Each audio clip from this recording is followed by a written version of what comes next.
Hello and welcome to Create Crochet with me, Rebecca. In today's video we're going to make these little butterflies which you can use to add as an accessory to anything or just crochet them as they are. I did use different hook sizes to get the different sizes. Whichever yarn you choose, please follow the label to see which hook size you will require. So this one I did with a size 5mm hook, this one a size 4, and then this fluffy one I did as a tiny one just to show you what a really small one looks like in a size 3.5mm hook. The yarn I'm going to show you how to do this with is slightly bigger. This one here, it's nice and soft, it's alpaca wool. I've never really used alpaca wool, so this is almost a first for me, just finding the end of this yarn.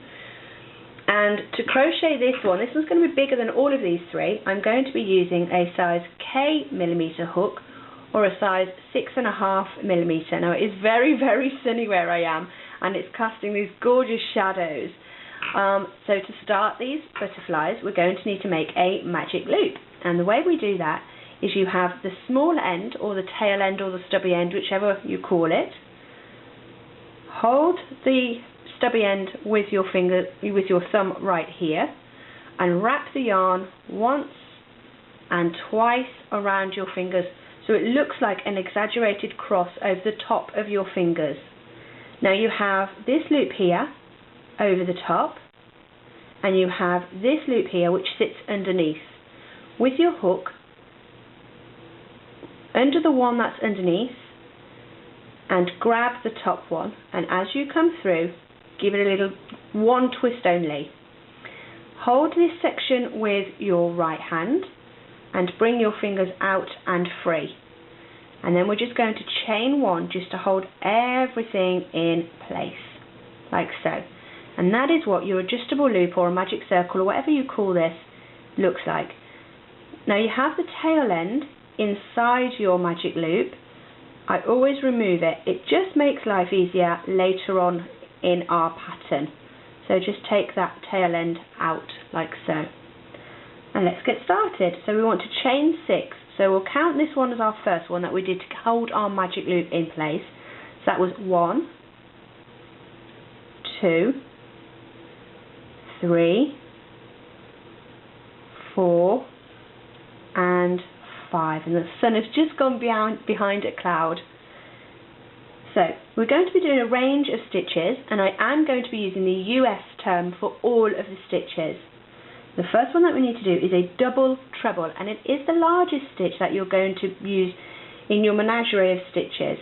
To do this we have one loop on our hook, we go yarn over once, twice, and then a third time, so we have 4 loops on our hook. Now every single stitch that we do is going to go into our adjustable loop. So let's do that again. So we have our chain loop on our hook. We're going to go 1, 2, and 3. And then insert your hook in there and catch up the yarn and bring through. Now yarn over, and each time we go yarn over we're going to take off 2 loops from our hook. So that's yarn over, take off 1 and 2, yarn over, take off the next 2, yarn over, take off the next 2, yarn over and take off the last 2. The next 2 stitches are exactly the same and they're a treble. So we've got 1 loop on our hook, we need to go over once and twice, and then into our adjustable loop, yarn over and bring up, and exactly the same again, we're going to go yarn over and take off 2 loops at a time. So that's 1, and 2, yarn over 1 and 2, yarn over and take off the last 2, and let's do that again. So 1 loop on our hook, we're going to go over once and twice, insert our hook into our magic loop, yarn over and bring through, and same again, we're going to take off 2 loops at a time. So that's yarn over and through 2, yarn over and through 2, yarn over and through 2. The next stitch is double crochet, so that's just yarn over once insert our hook and grab a loop up, and same again, take off 2 loops at a time, like so, and then we're going to chain 3. So that's 1, 2 and 3, and then we're going to slip stitch into the loop, into the magic adjustable loop. So the way we slip stitch, let me just do that again, is we have 1 loop on our hook, insert your hook in there and pull up a loop, and with that loop it just comes straight through there. So we chain 3, 1, 2 and 3. We're going to do 1 double crochet, so that's just yarn over once into our adjustable loop and pull up a loop of yarn.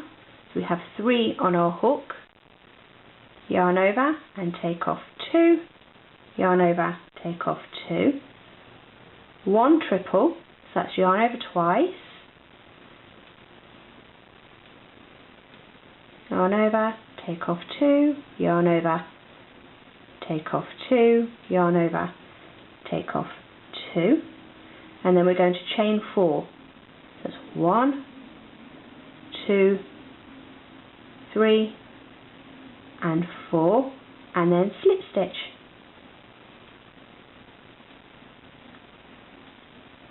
Like so. So we're halfway round, and my adjustable loop is getting too big. So I'm going to pull gently on my tail end just to make my adjustable loop a little bit smaller. Like so. Just it's easier to work with if it's smaller. So now we're going to chain 4. 1, 2, 3 and 4. We're going to do 1 triple, so that's yarn over twice, like so, yarn over, take off 2, yarn over, take off 2, yarn over, take off 2, 1 double crochet, so that's yarn over once into the loop and pull up a loop, yarn over, take off 2 loops, yarn over, take off 2, chain 3, 1, 2 and 3, and then we're going to slip stitch straight in there. So it's no yarn over and pull straight through, and then chain 3, 1, 2 and 3 and 1 double crochet, so that's yarn over once,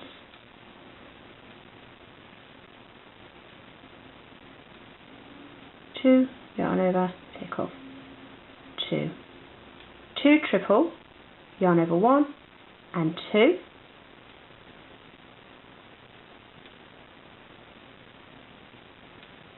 always taking off 2 loops, and let's do that stitch again.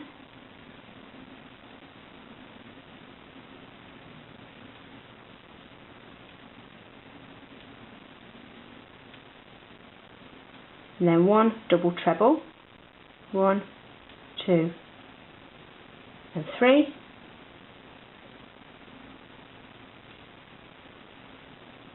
so this is the big one,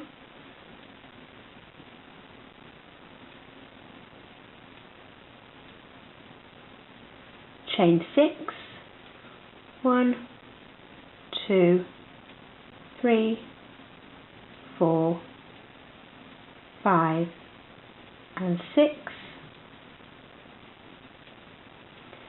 and then slip stitch.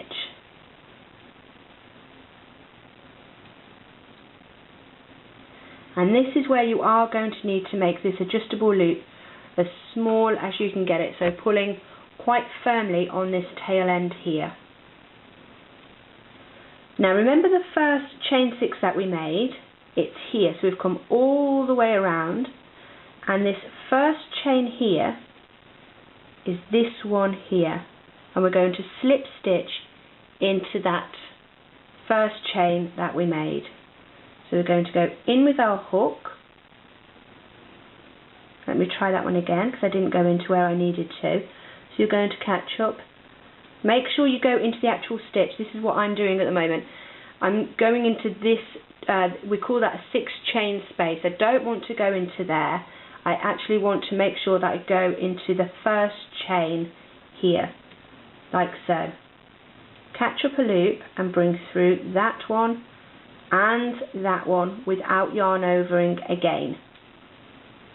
Just pull that magic loop again, and we're going to snip this piece off here, and that's the piece that is attached to the ball of yarn. So with your scissors, just snip. I'll pull up your hook until your end comes through, and again pull on that quite tight, like so.